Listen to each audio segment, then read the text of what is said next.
എന്തായാലും മമ്മൂക്ക് ഒരു രക്ഷയില്ല.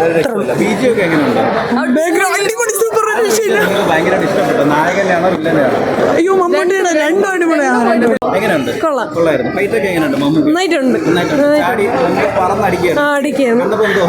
സൂപ്പറായിട്ടുണ്ട്. എനിക്കിഷ്ടപ്പെട്ടു. ഫസ്റ്റ് ഹാഫ് കുറച്ച് ലാഗ് ഉണ്ടായിരുന്നു, പക്ഷേ സെക്കൻഡ് ഹാഫ് അടിപൊളിയായിട്ടുണ്ട്. സെക്കൻഡ് ഹാഫ് അടിപൊളിയായിട്ടുണ്ട്.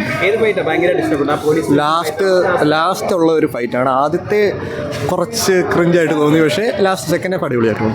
മമ്മൂക്കിയുടെ ഈ ഒരു പ്രായത്തിലുള്ള ഒരു എനർജി എങ്ങനെയാണ് കാണുന്നത്? അത് അത്ഭുതമാണ്, ഒന്നും പറയാനൊന്നുമില്ല.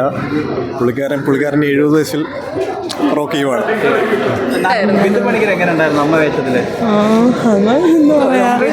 ബിന്ദു പണിക്കർ ഉണ്ടായിരുന്നല്ലോ. ഉണ്ടായിരുന്നു.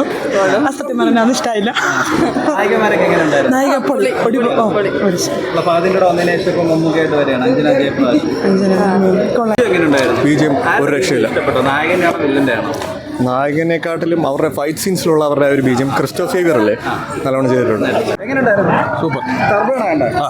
മമ്മൂക്കിയുടെ ഫൈറ്റ് ഒക്കെ എങ്ങനെയുണ്ട്? മൂവി എങ്ങനെയുണ്ട്? നന്നായിട്ട്. എങ്ങനെയുണ്ടായിരുന്നു? അടിപൊളി സിനിമയായിരുന്നു. ഭയങ്കര ഇഷ്ടപ്പെട്ട എന്തായിരുന്നു ഈ ഒരു മൂവിയില്? എല്ലാം കൊള്ളാം. ഫൈറ്റ് അടിപൊളിയായിട്ടുണ്ടായിരുന്നു. ഈ ഒരു പ്രായത്തിൽ 71 വയസ്സാകാൻ പോവാണ്. ഇത്രയൊരു എനർജി ആയിട്ട് പുള്ളിക്കാരൻ ചെയ്യുന്നത് എങ്ങനെയുണ്ടായിരുന്നു അത് കണ്ടപ്പോൾ? അടിപൊളിയായിരുന്നു. നമ്മൾ എക്സ്പെക്ട് ചെയ്തത് തന്നെയാണ്. മമ്മൂക്കയെ കൊണ്ട് സാധിക്കുമെന്ന് ഉറപ്പുണ്ടല്ലോ. എങ്ങനെയുണ്ടായിരുന്നു? അഞ്ജന ജയപ്രകാശ് നമ്മളെ പാച്ചു അത്ഭുതം വിളിക്കണം. പുള്ളിക്കാരത്തി നല്ലതാണ്. ഈവൻ പുള്ളിക്കാരത്തിൻ്റെ ഫസ്റ്റ് പടമായ പാച്ചുവിൽ തന്നെ വളരെ അടിപൊളിയായിട്ടാണ് ചെയ്തിരിക്കുന്നത്. ബാക്കിയുള്ളവർക്ക് എങ്ങനെയുണ്ട്? നമ്മളെ നിരഞ്ജന, ശബരീഷൊക്കെ ആണെങ്കിലും അവരെക്കാട്ടി ശരിക്കും സ്ക്രീൻ പ്രസൻസ് ഉള്ളത് ബാക്കിയുള്ളവർക്കാണ്. അപ്പം അടിപൊളിയായിട്ടുണ്ട്.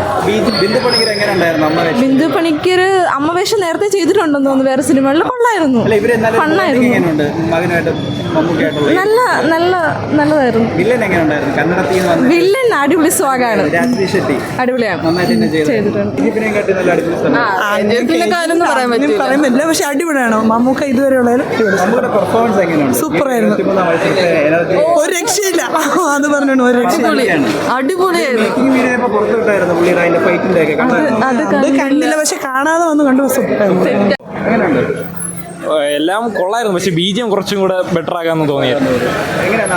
വില്ലന്റെയാണോ കൂടുതൽ ഇഷ്ടപ്പെട്ട ബീജിയം? വില്ലന്റെ ബീജിയമാ. പിന്നെ പുള്ളിക്കാരന്റെ ഫൈറ്റ് സീക്വൻസ് ഒക്കെ അടിപൊളിയാണ്. ആക്ഷൻ സീക്വൻസ് ഒക്കെ സൂപ്പറാ. പിന്നെ നല്ല മാസമായിട്ട് ചെയ്യുന്നുണ്ട്. അതെ, സ്ക്രീൻ പ്രസൻസ് ഉണ്ട്, കാണുന്ന പോലെയല്ല. നായിക കുറച്ചും കൂടി കൊള്ളായിരുന്നു. ബിന്ദു പണിക്കരായിരുന്നു. പ്രത്യേകിച്ച് അതിലൊരു സീനുണ്ട്, അത് കണ്ടാൽ മനസ്സിലാവും. അതന്നെ ഫിലിപ്പിന്റെ കൊള്ളായിരുന്നു. അടിപൊളിയായിരുന്നു, സൂപ്പറായിരുന്നു. ഒരു സിനിമയിലും കാണാതെ അടിപൊളി സ്റ്റാൻഡായിരുന്നു. അടിപൊളിയായിരുന്നു. ബില്ല് ആദ്യം കണ്ടത് അടിപൊളിയാണ്. ആദ്യം ഒരു ഗുമ്മില്ലായിരുന്നു, പിന്നെ അടിപൊളി. സൂപ്പർ അടിപൊളി പടം.